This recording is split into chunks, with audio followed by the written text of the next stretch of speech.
stop scrolling. Single ka pa this Christmas, makinig ka muna. Habang lahat busy sa exchange gifts, family dinners, at couple photos, ikaw, tahimik kang nagtatanong, ready na ba ako sa marriage? Kasi totoo to.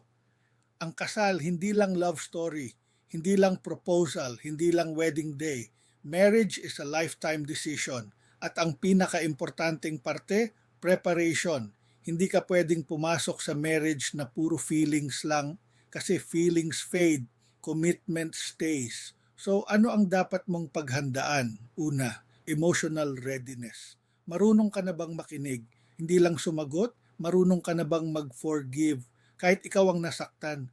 Pangalawa, financial preparedness. Hindi kailangang mayaman, pero dapat marunong mag-budget, may ipon, may plano, hindi puro bahala na. No? Pangatlo, values and faith. Pareho ba kayo ng direksyon? Pareho ba kayo ng paniniwala? Kasi pag may bagyo, values ang kapit mo.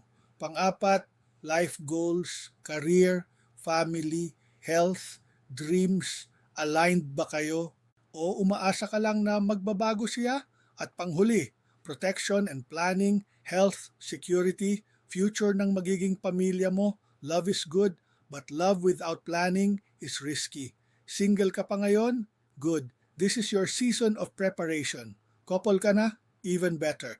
This is your season of alignment. Live in na? Then ask the hard questions now, before life forces you to ask them later. This Christmas, don't just wish for the one.